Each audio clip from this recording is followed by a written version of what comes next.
Therapy Roundup.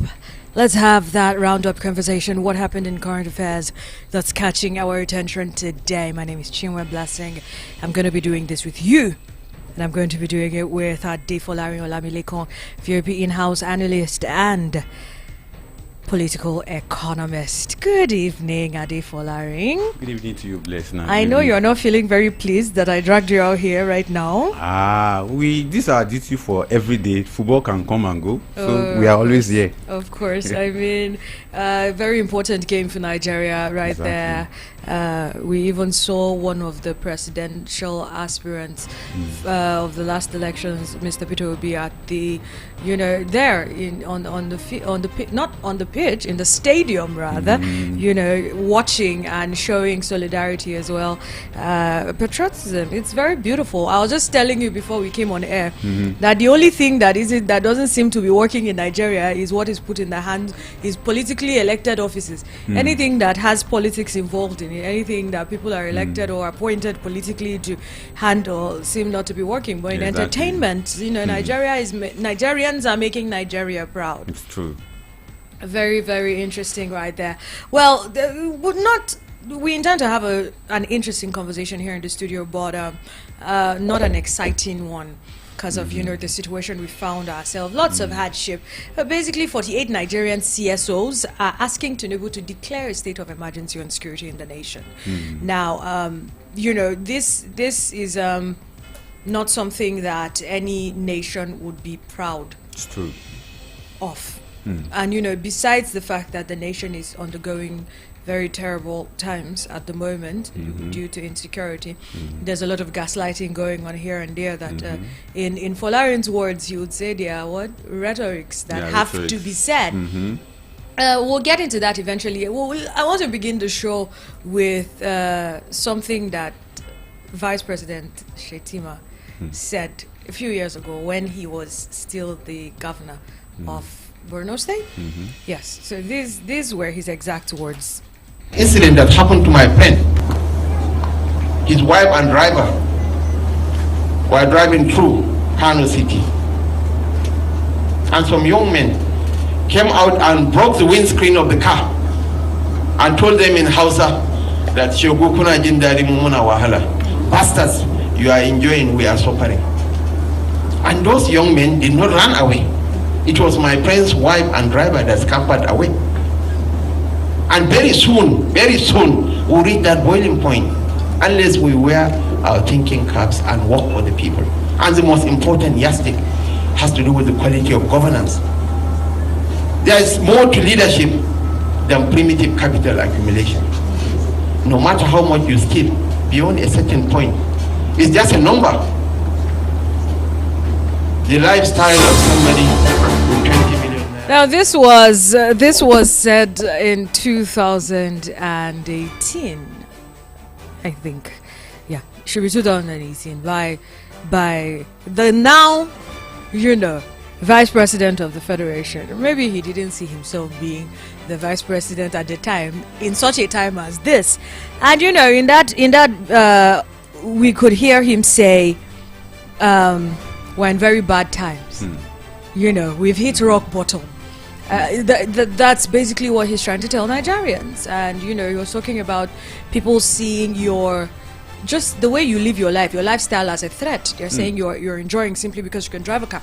And Adefolari, we've said this on the show before. Definitely. We've said a time is going to come where people who live in, just okay neighborhoods, the middle class will be attacked. Definitely. Because the hunger is increasing. Now, this was said several years ago, and now we know where the country is. The question I want to begin with today is: Have we hit the breaking point as a nation? That's quite sensitive question. Sensitive question in the sense that it has a different mode of answers. Have we hit a definite point of no return? Have we hit a definite point whereby everything has crash landed? Have we hit the definite point whereby when you talk about the economy, basically it is ground zero? If you talk about security, it is ground zero. If you talk about other sector of the economy, particularly managing our forex our forex market, that means our foreign currency exchange market, if you ask me, we have come to the level that we need to rethink the affairs of this country, particularly for those people managing the affairs, for those people we have elected, appointed, or choosing, or even recruited to be managing the affairs of our country. It's time for them to rethink. Are they there for themselves? Are they there for us as people? Or are they there for a certain individual who is giving them the opportunity to manipulate them or to remote control them? So, excuse me. Now, for me, it's like a question that resonates the reality that we have found ourselves. It's a yes question. It's not a no question. If I say a no question, that means I'm not being fair to many Nigerians out there who are feeling the bottomless impact of the failure of government policy, the failure of or the neglect of government in terms of what to do, how to do, and how to get Nigerians a better welfare package. When I mean welfare package, a robust welfare package that nobody will live the way the vice president demonstrated how we were living in 2018. And there's no difference between 2018 and 2024 that we have found ourselves. So if you understand my position on this particular question, is that yes, we have hit the bottom part of where if we don't get out of it on time, we may remain there for a very long time. And what the vice president envisaged or think of when he was answering those questions, when he was responding to those questions, they may eventually come to us. But we have the chance, we have the opportunity to come out of it if the leaders are ready to come out of it. But if we say we want to remain in it, that means what he's saying will definitely happen.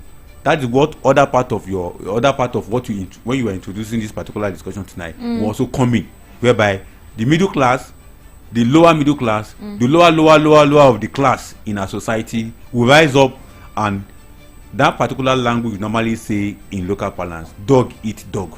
We hope will not get to that level. Very sad situation there. Now we've had several situations. Let me give a few statistics here. Now we've had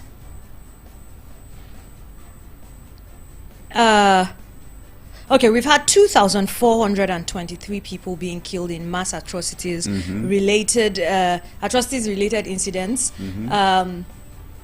And then we've had 1,872 persons abducted between May 2023, when Tinubu assumed office, and 26th of January this year alone. Right? Now, between 2019 and 2023, at least 24,316 Nigerians lost their lives due to insecurity. Exactly. While 15,597 persons were abducted. Reported. These are the ones reported. These are the ones we have on paper. Now, I don't think we've had a time as this where people that backed up a certain political party during an election, so close to when they came in, are coming out to say, look, there's a problem. We had people like K1, the singer, the veteran singer. Okay. He was singing and he was saying, President Tinubu, what is going on? Let's sit down and discuss. The people are crying. It is bad. It's never been this bad. These are people that, outrightly supported this administration and said, in fact, we had a group of people just 5 days ago, I think, Saturday, over the weekend, last weekend, came out to say, do you know what? We want our own Yoruba land. We don't want to be a part of Nigeria anymore. And people are like, oh, is Sunday Igbo back? And they're like, no, he's still in Germany. What is really going on with the state of insecurity or the state of security in the country? Now, I have a member of the National Assembly during one of the parliament sessions. I'm going to play that real quick, and I just want us to listen and see how. Okay, so if the people that are in the National Assembly are breaking down and crying and making submissions and saying something has to be done, who now has the authority to do what should be done? Who should we look up to? I mean, considering we know that the president right now is on a private visit to Paris, which we don't want to talk about right now. We'll get into it in the course of the show, but let's take a listen to this. 29, 2024, these criminals carried out a dastardly attack in the Okeako area.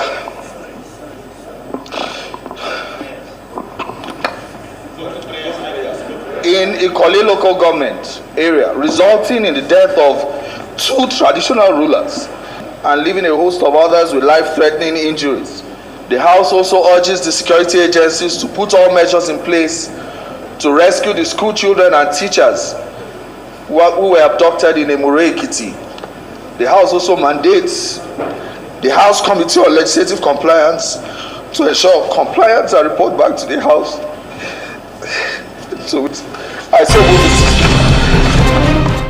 And it was quite a dramatic one, because if you see the video, there were other members of the House coming to pat him on the back and console him. And this is just because, in his constituency, there were community leaders that were taken, we're Africans. Exactly. There is a certain level of respect that is being given to our traditional rulers. True. You can't, it's unheard of. I remember the first time in Plateau State it was said there was a particular local government, a Mangu local government, where a chief, the village head, there was an attack on his house, his house, his compound. That is a place that is usually considered safe.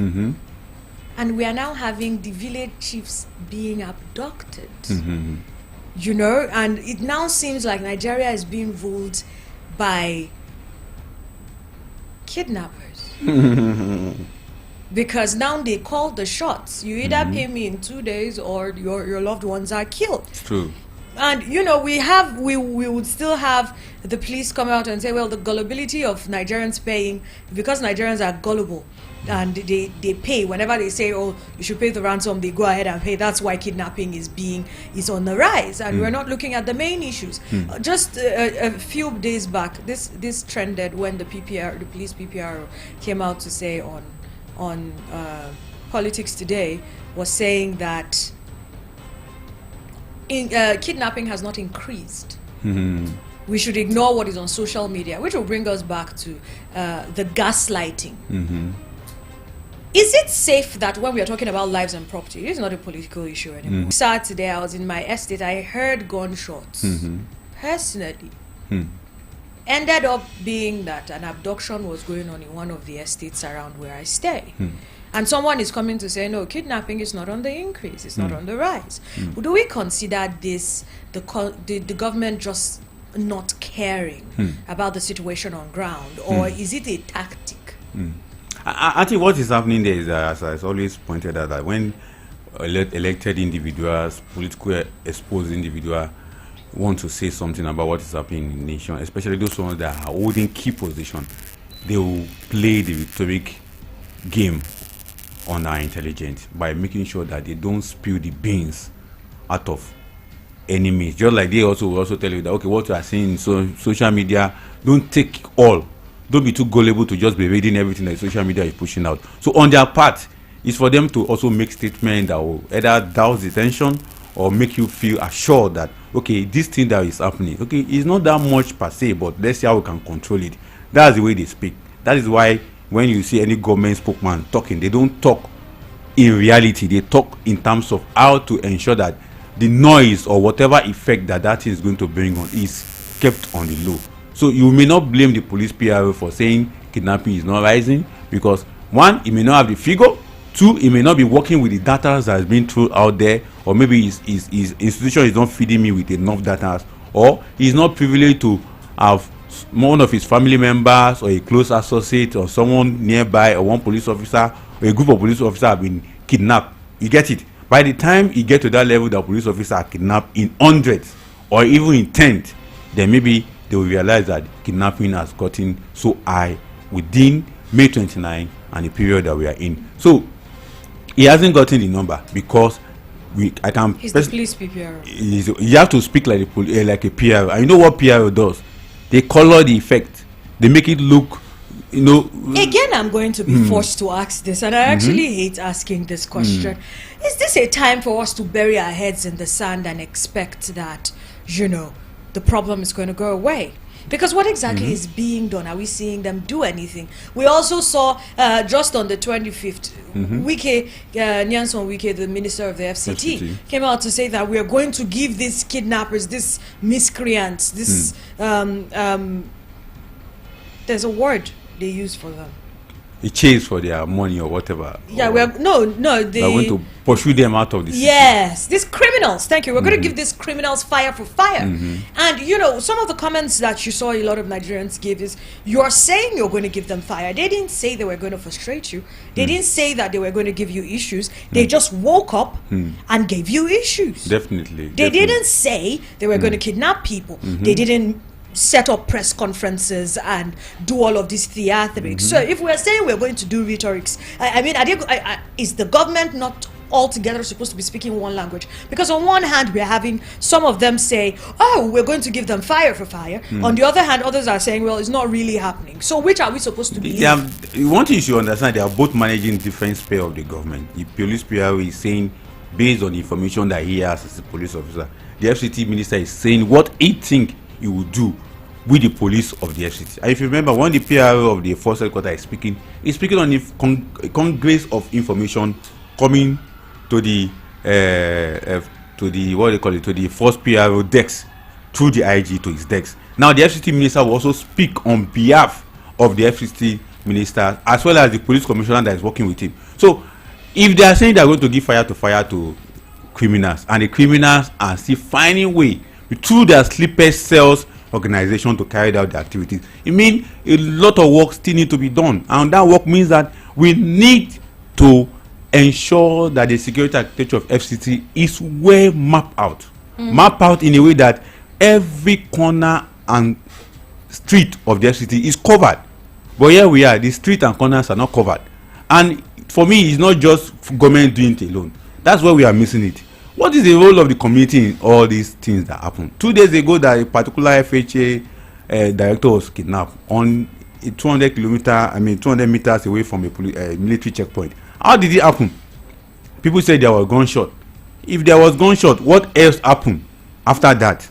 Nobody is talking about it until the until the kidnappers will now contact the family of the victim. That's when we'll now be hearing the stories around some of these kidnapping. And the sad thing is the crowdfunding. Definitely, you know, for me, you see this kidnapping thing, we should just take it beyond just ordinary organized criminal activities. Some are self-imposed activities by certain individuals who have studied the terrain of their victims. You get it? I don't know whether, like the one I'm seeing on the screen right now happening in Kubwa. Kubwa is a densely populated area. There is no too much bush within Kubwa. So how are they kidnapped in that area that they are not demanding for 30 million? It could be done within the area. People who know the person that are having the biggest money or having riches that could spare with them as a kidnappers, you'll get it. That's why in my article this week about the dialectics of paying ransom to kidnappers, there are 3 dimensions to the issue. Now we know we have poverty in the land. We know we have the negligence of the government in terms of security. Then we also have people who are complicit in this issue of criminality, particularly kidnapping, who have seen it as a business. That's why if you are telling me today that it is one tribe called Fulani that is committing kidnapping, I'll tell you it's a lie.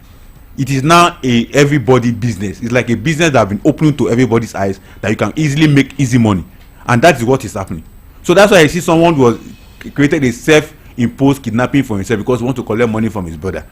Others are also doing the same in different parts of the country. So for the FCT, the government of FCT must ensure that they cover all grounds if they really want to work, and they must work with the communities. If they don't work with the community, there is no way they can get results in this regard concerning ending kidnapping or criminal activities in the FCT. Now, we've had a number of CSOs come together. I think 48 civil society organizations in Nigeria came together, held a press conference and said, look, President Bola Tinubu, this is, it's terrible right now. Declare a state of emergency on the current security situation in the country. And, they highlighted some of the concerns of insecurity across the nation. They mentioned terrorism, banditry, farmer-header conflicts, successionist struggles, piracy, intercommunal acts, political violence, cult gang violence, and then the one that is the hub of the day, kidnapping. What are your thoughts towards a state of emergency, declaring a state of emergency right now? For me, I will not support state of emergency, because the same civil society will come back and begin to castigate the government, castigate security agencies on state of emergency. They all understand what state of emergency. We are Abuja some years back. We all felt it. There was gridlock on the road. There was manhandling of individuals and groups on the street of Abuja, because all manner of security agencies just came on the street and begin to do what they think is state of emergency. But on the other way around, can we have a strategic state of emergency whereby we begin to deploy technological devices to arrest, to dictate, and to prevent criminal activities? I think that's the kind of state of emergency I want, not the one that will bring roadblocks, 100 meter to 100 meter roadblock between a space of 500 kilometer road. You'll be seeing like 2, 3, 4, 5 roadblock. I don't want such. Or the one that people will be working on is like people like us that normally work maybe till 10, 11 p.m. in the night before we get back home, and somebody will be stopping us, begin to ask us for where are you coming from? There is state of emergency here. You suppose there is. No, we don't want such, because at the end of the day, the same civil society will come back and begin to condemn all this act. Rather, we should call for a strategic emergency on our security architecture, and government can do it.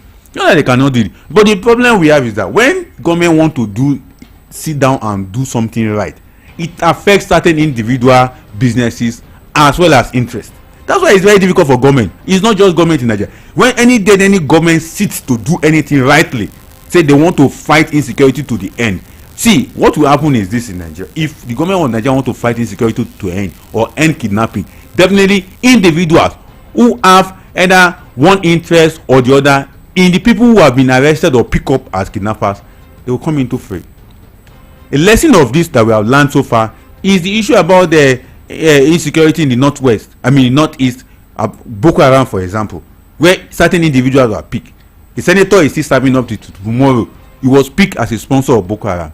A financial inclined individual were picked. Up to today, the government have not acted on, because by the time government begin to act on those terror financiers, as they call them, definitely individuals will be impacted. So what I'm trying to point out is that when government sits down to end a particular problem in the country, it will affect interest group as well as individuals who are either in the government or who are supporters of the government. So the government will just lose hope, because by the time they take an action, it will be very, very dangerous. I will give you one typical example.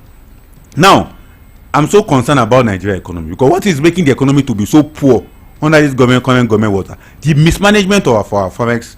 Technically devalue the foreign currency. Bank enjoy what they call revaluation of those foreign currency, and that's what is killing our forex market. Now they have done what they call a new calculation for how to calculate the forex market. That's why you see dollar is going for 1,400 naira at the official market. And ask me, why is it like that? It is because interest has been broken within that sector. CBN borrowed money. Individuals are engaged in forex racketeering and round tripping, so they are benefiting from it.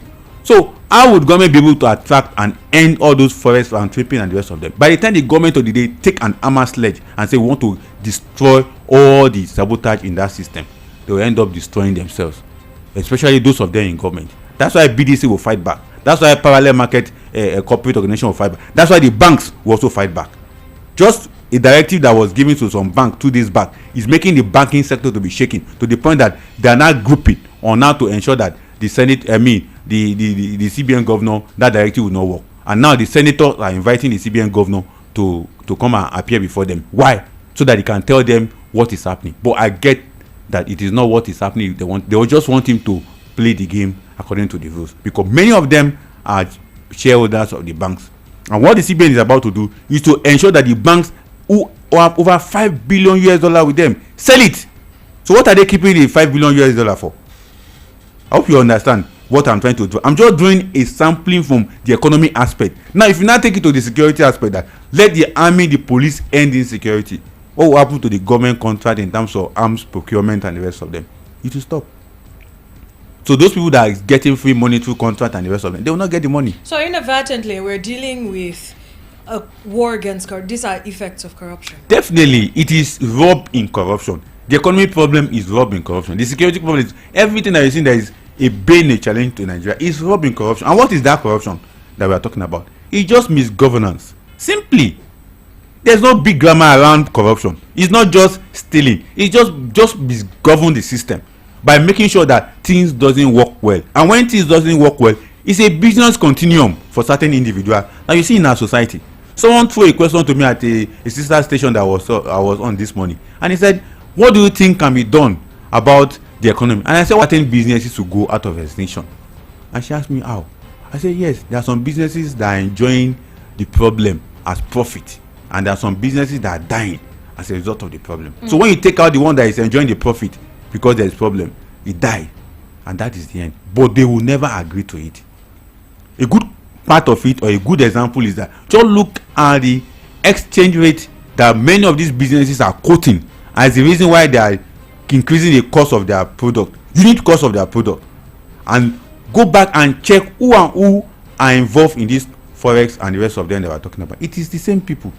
So when you say you want to use sledgehammer to destroy the problem and let Nigerian breathe, definitely some certain individual will die or suffocate because you want a large number of Nigerians to breathe.